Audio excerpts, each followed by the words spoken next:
But in that case, I'm going to quickly do a quick talky thing, just to explain that. Hang on, my daughter's just at the door. You right, darling? You good? I'll get you some food in a second. Just let me do this a second. That's what it's like being a dad. Right, my dives, I feed them all sorts of stuff. I generally feed them 2 or 3 times a week.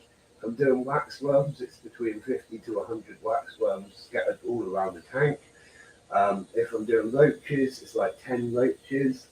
They'll literally destroy 2 to 3 pinkies completely gone overnight. Like literally nothing will be left. They are eating machines. I give them my ant sugars as well, the ant candies that we sell on the website. They will literally drink that like water, you know. They'll empty 2 to 3 towers every day. They are ferocious, and yeah, they're all over the YouTube channel, so check it out after the stream and whatnot. The bridge is really cool. You go between the 2 tanks over a little bridge, and yeah, it's really cool. Check it out, definitely. But anyways, I'm going to shout now and find the daughter some food before I start the proper talky talk.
welcome back to another episode of the Picnic Table Chat Show. This is season 7, episode 6. And good evening, everyone in the UK, and hello, everyone else around the world. What we're going to talk about tonight, I don't actually have much of a script in front of me, so I thought I would do a little bit of Q&A. If anyone's got any questions for me, anything they want to know about the show or about Antkeeping in general, I am here at your disposal for, say, the next half an hour or so. And then I am going to be getting myself an early night because, yet again, I have absolutely exhausted myself over the last few days. And I am struggling to keep my eyes open, have been for hours, so it'll be an early night for me, I'm afraid. We will be doing a much longer stream, probably on Sunday, and with a few extra things thrown in as well. So we are just going to have a nice, easy and relaxed one tonight. How is everyone? Good evening, everyone, and thank you for joining. Let's have a little shout out. We've got RS Design here. Pokemon Squirter, we love that name because we all are massive Pokemon fans. Like I say, I think you'd be mad not to be, especially with the latest things that they are working on. Some really interesting. Who else we got? We got Baz, we got Rose Donna. I think we've got a few lurking in the background that haven't said hello yet, but to everyone that is here, hello. So what is going on the screen right now? My leaf cutters are going absolutely mental. Now, it looks like they are cutting loads, but they're not actually cutting at the moment. I threw in a load of dry rose petals, which come with the ants from Ants Davy. And I'll be honest, we put a plant in there earlier and they just have not touched it. It was the first time I sent the wife out to get a plant. Not that I'm blaming her for it being a bad plant or anything, but it was the first time that she's gone out to get a plant. She's come back and like, oh, I don't know if that will do.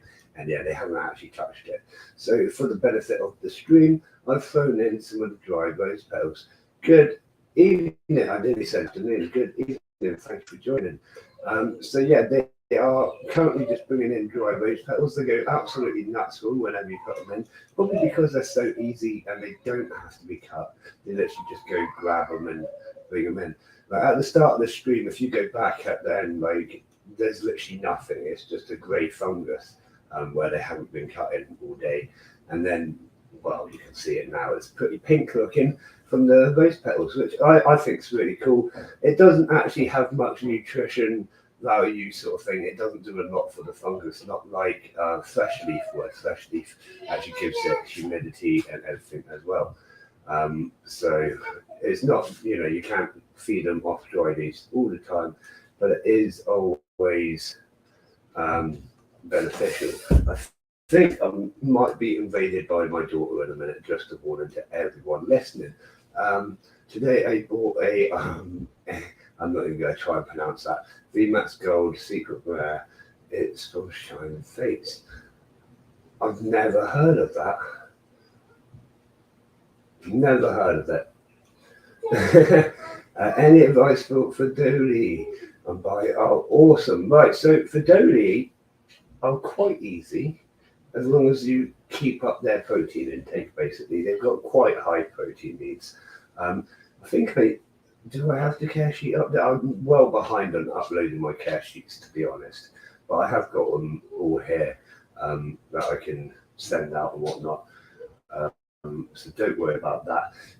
At the moment, I've got a few Fedoli colonies. Right, I'm literally looking at them right now. And that is because I find it really difficult to really difficult to feed them within a test tube because they're so small and so fast. They can be an absolute nightmare for test tube feeding. So what I do generally is the tubs and tubes set up, and that is currently what all the colonies of Fedoli that are on my website are currently in. And that's, it's just much easier for feeding them and caring for them. You could put them in a nest, but it's way too early to put them in the nest. They're probably around 10 workers at the minute. I don't think they've actually got any majors in there either quite yet. Excuse me, in my chest. So it's a little bit early for a nest. I always advocate for the tubs and tubes setup anyways, especially until you reach those larger numbers. There's just no massive need to invest in a big nest until you hit those higher numbers. We do now have the budget starter kit, the tubs and tubes set up on the kit on the website.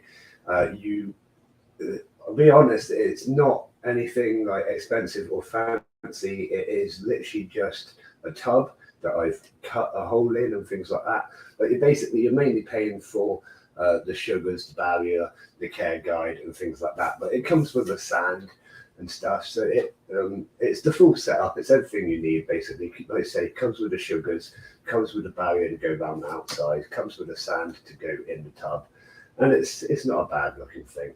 And it's as cheap as I could possibly think of, you know what I mean? So cheap, it's not worth selling individually. Like without the sugars and the barrier and stuff, there's just no point to selling it. It would actually cost more to send it out than it's probably worth. I don't know, but I'm not even going to look to sell it like that. Like I say, it's that sort of bundle pack, and it's more to encourage you not to go out and get these big nests, which everyone does. I'll catch up with a chat in a second.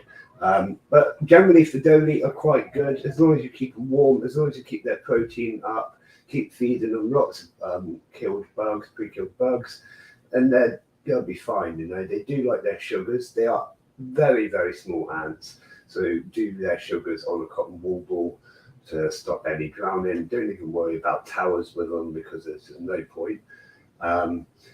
Test tubes full of the sugars as they grow, but at this stage a little cotton ball is more than enough. You really want to test a major bite for some reason. The majors do hurt, but they're not that bad, you know, they're not that bad at all. I'm just going back up on the chat. I put my internet, I had off one, back waiting.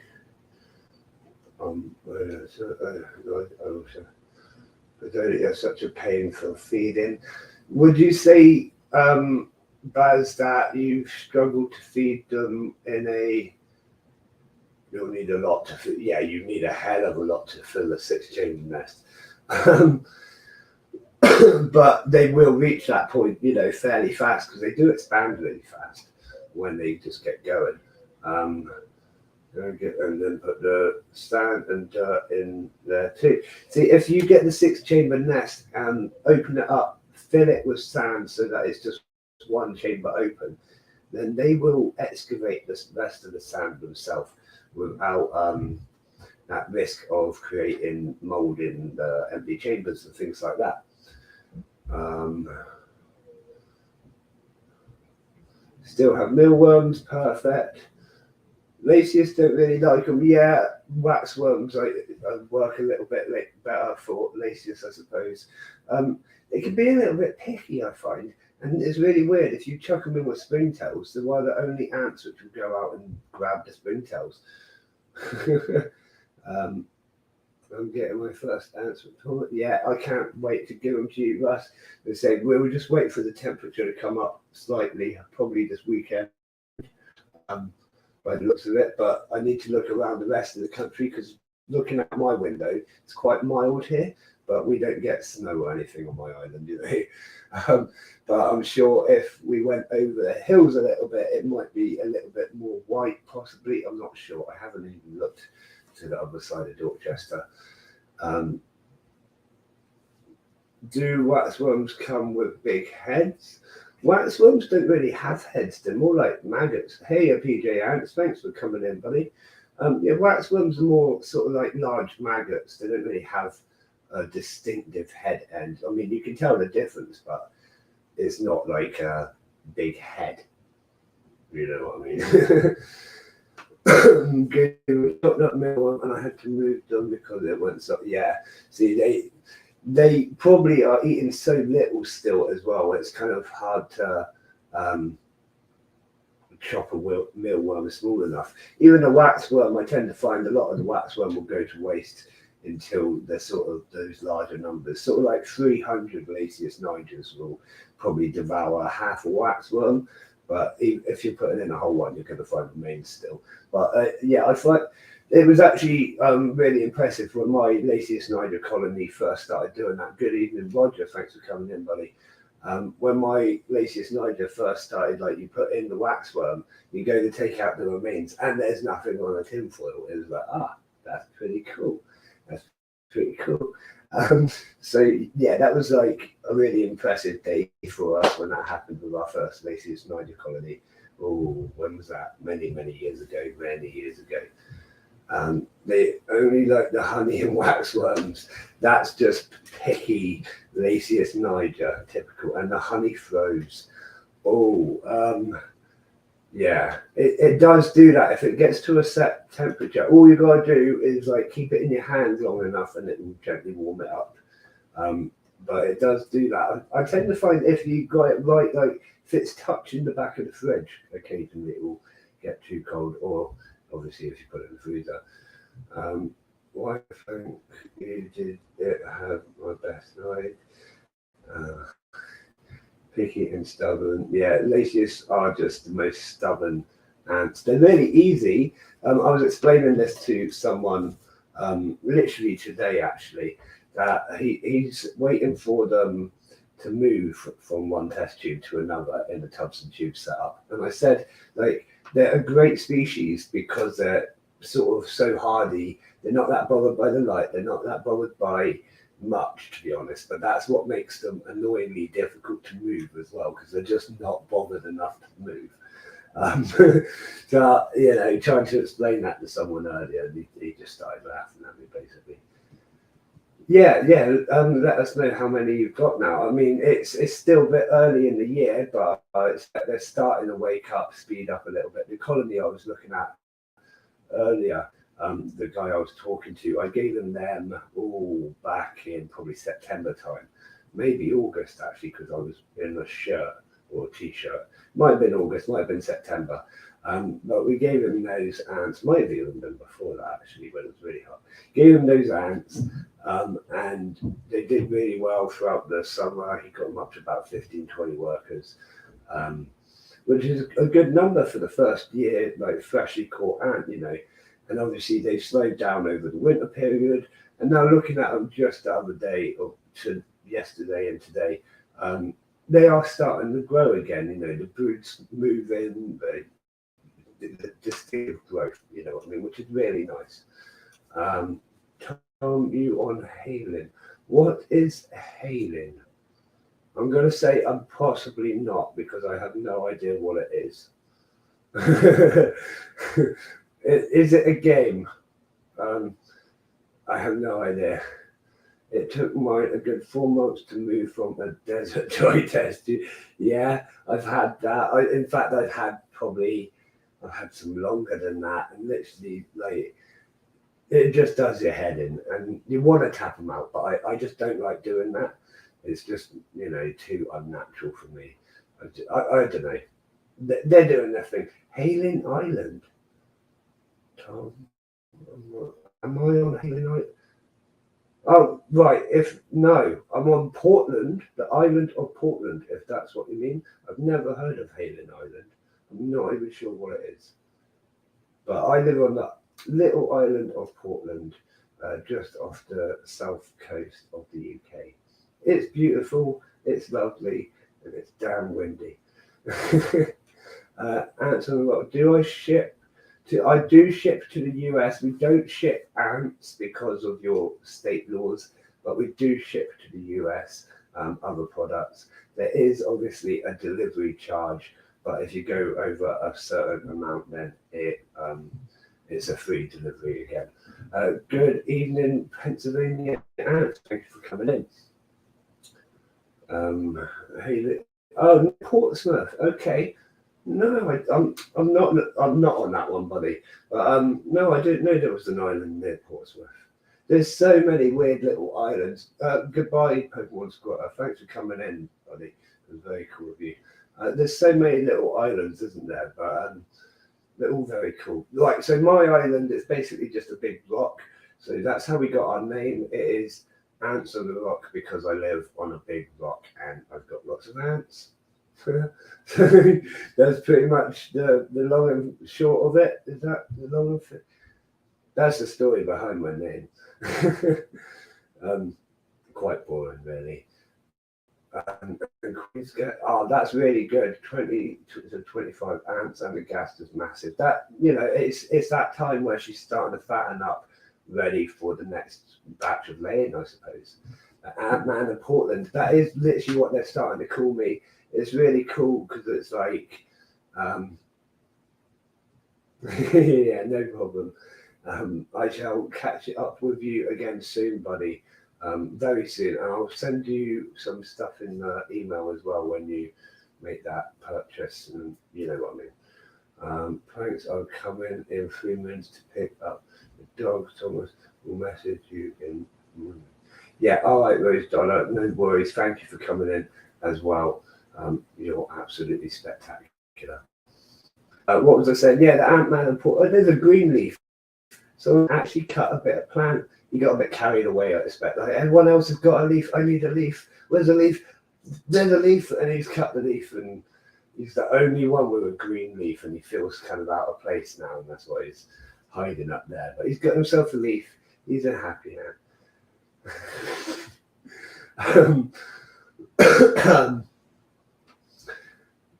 Parents, pranks. I assumed you meant police. It doesn't matter. The authorities. We'll say the authorities are coming, the parents. Oh, yeah, man. So, PJ, you know the Weymouth area. There you go. You probably know Portland. That's my little eyes, buddy. It is lovely. It is what it is, let's be honest. But if you're ever in the area, you're more than welcome to pop into the ant corner, come and see all the different ants and enclosures that we've got going on in here. You're more than welcome. In fact, anyone's more than welcome, as you all know. Thanks for coming in, buddy. We'll see you later. Anyone local is more than welcome to come in anytime, pretty much. Just give me a message. Let me know you're on your way. The fungus is looking really healthy. What have I been like? So I've been giving them a mix of like, I tend to find if you give them the same type of leaf 2 days in a row, they don't like it. So we've been going through like dandelion, privet. I think I threw in a bit of ivy in there. The big elephant fern that I've got in my multi-species tank, every time I've been cutting that, they go nuts for that. They haven't really gone for the Chinese money plant, which I thought they would because of the high water content in it. But no, not that bothered about that. Basically, we've been mixing up. I've got a whole range of wildflowers in my front and back garden, which I plan to cultivate into a awesome wildflower garden, to be honest. Now I've got this new garden, I'm going to spend the whole summer redoing it. And yeah, I'm going to have an awesome wildflower garden to pick from every day, and yeah, it'll be spectacular. But it is doing really well. The fungus has been growing, like you can see daily growth, and it is doing spectacular. It's completely outgrown what would have been the pot size that it was in for its microclimate. It's probably about a third of the size of the fungus chamber at the moment. And obviously it's growing at a good rate. So we're already looking at maybe getting the next fungus chamber ready, because it does take a little while to custom make these fungus chambers. And obviously the enclosure will get a expansion as well. Like the whole wooden enclosure thing will get an expansion as well when that happens, to accommodate it and give it a bigger upper section, which will make it an even cooler display to take to the shows as well. Obviously these will be coming with me to Sheffield, which is going to be interesting in keeping temperature controlled the whole way, 300 miles there and 300 miles back. But it will be fine. I've planned for these sorts of things. It'll be fine. It will just be really expensive, but it will be fine. And you'll be able to come and see this colony yourself over in Sheffield if you come into it. Your atta was lazy at one point. You had to cut the leaves up for them. Oh my days. I can imagine it like little Stanley blade and tweezers. I don't know. I'd probably just give up. No, I'd do this. I'd chuck in a few. rose petals. Porridge oats. Now that is something I've heard a lot about. but I haven't tried it yet, mainly because I just don't know enough about it. Like nutrition wise, what's the benefits? Could it make the fungus go weird? I just don't know enough about adding porridge oats as a food source to risk it. I'm still a little bit funny about trying different leaf and stuff.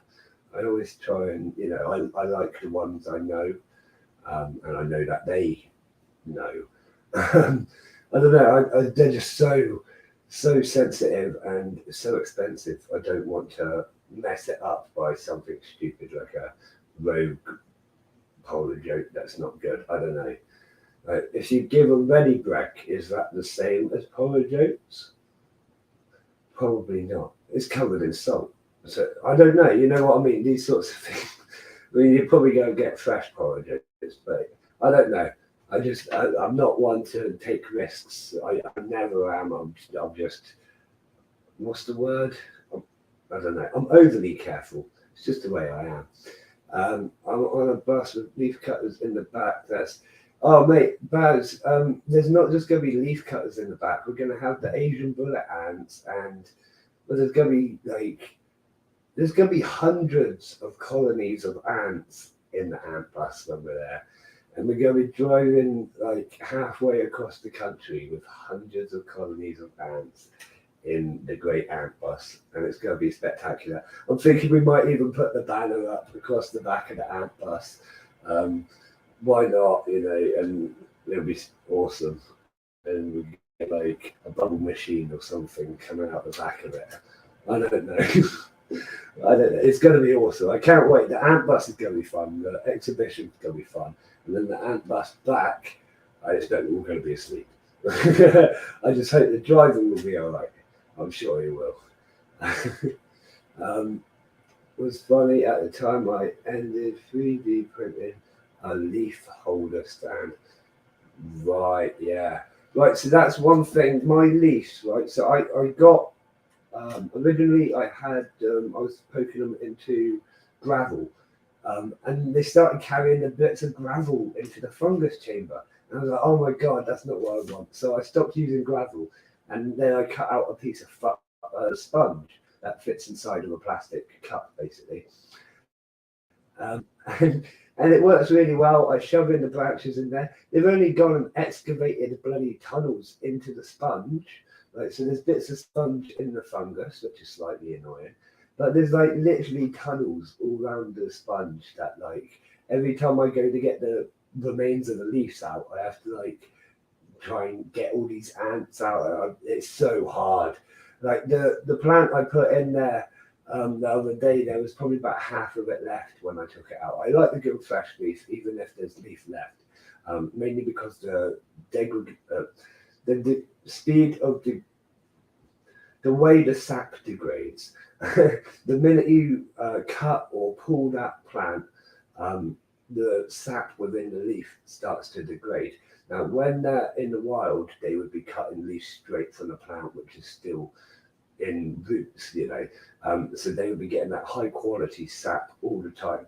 So this is one of the reasons that we give leaf cutter ants a little top up of sugar occasionally, and it's just to give them that extra sugar boost that they'll be getting from the high quality sap that you can't quite provide in captivity.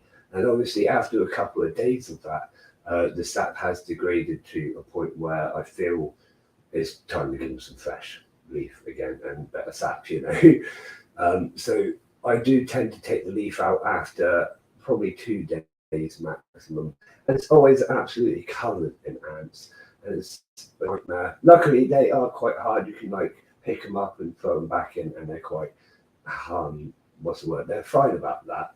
It's not an issue, but it is just a bit of a tenuous job. Is that the word? Tedious job, annoying job, and you tend to get bitten lots.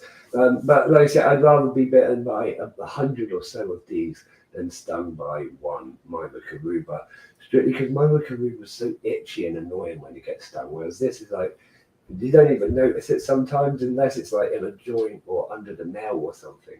You're just kind of like, oh, okay, there's an ant biting me. But it is for me anyways. I've got quite thick skin on my hands, being like a weightlifter and all of that. I mean, lifting at the stones, you get quite tough hands. I'm just going to sip of my coffee before it goes cold.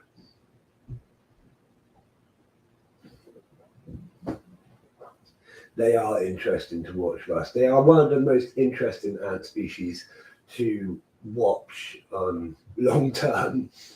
I mean, I could sit here, and I often do sit here and get lost in my ant colonies for hours, hours upon hours sometimes. But yeah, leaf cutters are something else completely. In fact, there's a really good segment. If you haven't seen it yet, check out the Mantis Garden.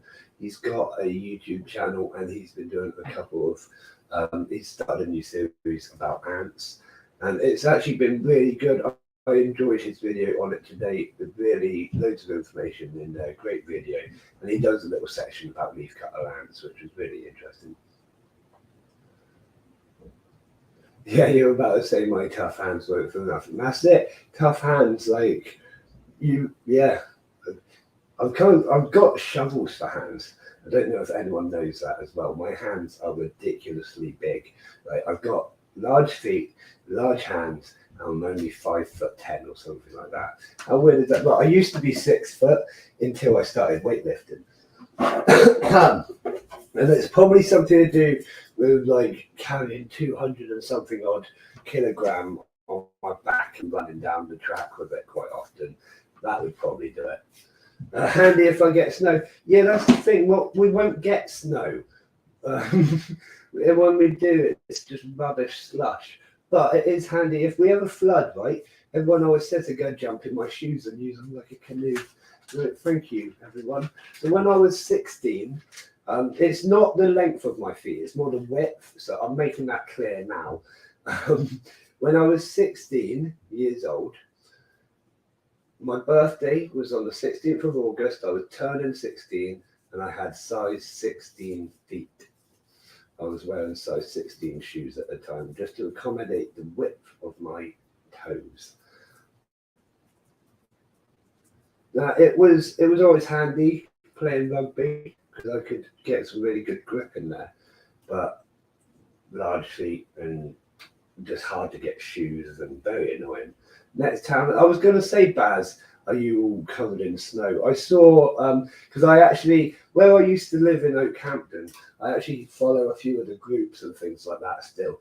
And there was a post this morning to say, there's been a light dust in the snow, school's still open. So if that was here, like all the roads would be shut, schools would be shut, teachers can't come in, everyone's like taking a day off work.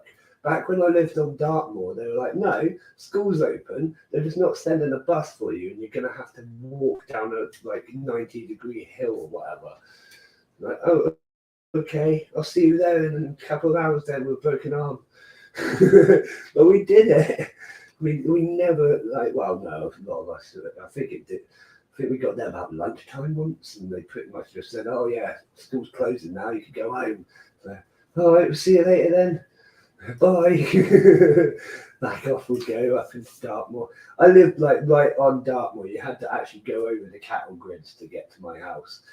And then you had to like travel. It was only about 15-20 minutes down the road or whatever to get to Oakhampton, the like next biggest town. And that's not on Dartmoor. So they kind of like, well, nah, it's fine over here. All the roads are clear. We're like, yeah, but we don't have roads. We've just got fields everywhere, and there's like 2 foot of snow. And the worst thing was when it would snow, the sheep would tend to find their way into the garden. So you'd go out into the garden thinking it's just a blanket of snow, and things would just start moving, and then you'd have to chase the sheep out of the garden. And it was a long old time living on Dartmoor. But it was fun. It was fun. I actually had to save a sheep once. It had its head stuck in a thing. No way it was getting out, so I had to get in there. It was before school. It was all in our school uniform. And there were like 3 or 4 of us trying to save this sheep. We got it out in the end, but it probably died from a heart attack. Sheep actually don't take shock very well. Almost did, but Southmore is pretty bad with snow at the moment. They didn't put the gritters out. Yeah, see, I noticed that the gritters didn't come out until like really late in the evening around here. And that's it. I'd say it's too late. They need to be coming around early before it starts getting that cold 2 3s, especially after all the rains that we've had. And there's literally floods everywhere. Spoke to my mum earlier, and she's like a little bit further inland. And like where they've got floods everywhere, all these floods are now frozen, and there's just like sheet ice on top of all the fields. It's like, wow, that's pretty cool. You live in Antarctica. Not quite, and that's literally like an hour away from me. So yeah, interesting stuff. The weather is pretty crazy, isn't it? Oh dear. Well, that is half an hour. I'm not going to rush straight off, obviously. But if there is anything else that you want to talk about, please do put it in the comments now. Ask a question. If you want to find out something about me, about the ants, about the show, about anything that we're currently working on project-wise, I can tell you a few things, but I obviously won't tell you everything. So yeah, ask away. I'm sure there's some burning questions in the back of someone's mind. How to have to come up, see you. Yeah, well, that's what I keep saying, Baz. But if you can make the Weymouth show, obviously, there's no reason you can't come back to that corner after the event and see it for yourself. The Weymouth show is going to be a spectacular event as well, although it's not just ants, it is a showcase of the entire Jurassic Coast and everything around it, rather than a featured ant exhibition. It's going to be a really good day.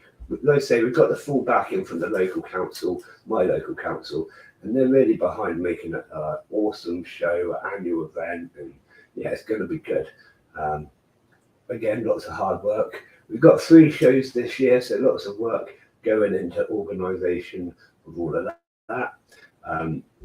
3 little shows, that is. I won't count how many workshops and smaller events that we're doing. Probably around 15, maybe 20 or something that we've booked in for currently. It's going to be a good year. It's going to be a brilliant year. And running the shop, all the new products on the shop are really fantastic. I'm really happy with how everything's sort of going this year already. So, I'm sort of glad I can share it with all of you by hosting the shows. You know, I can definitely give back to the community in that way. Say the speakers, oh my god, the speakers that we have booked for the main stage are just not just the main stage, both stages. But I'm going to say the main stage because our main speaker, Dr. Elva Robinson, is absolutely fantastic. If you haven't heard of her before, quickly Google her after the stream, Dr. Elva Robinson. She is pretty phenomenal. We also have, it's Professor Eva Robinson, Dr. Sophie Eveson. That's it. You've got to get the titles right, otherwise you can get in trouble. Professor is above Doctor, I believe. So we've got Professor Elva Robinson and Dr. Sophie Eveson. We've got a few others, obviously, but Google those 2. They're really into their ant stuff, and it's going to be quite phenomenal, the talks they're going to come up with. Yeah, let's just leave it at that. I'm not going to go into much more detail about the Sheffield show today. It is coming up. It's like 25 days away now, and it's going to be literally the best show in the world ever. Out of anything, no, that's too far. But it is going to be a brilliant day, and I'm super excited about it. And like I said, I'm super happy and that I get to host it, and all these people going to come along. We're going to have well over 200 people there on the day. We've already gone over 200 tickets, and from what I can see, most people are actually coming to buy tickets on the door.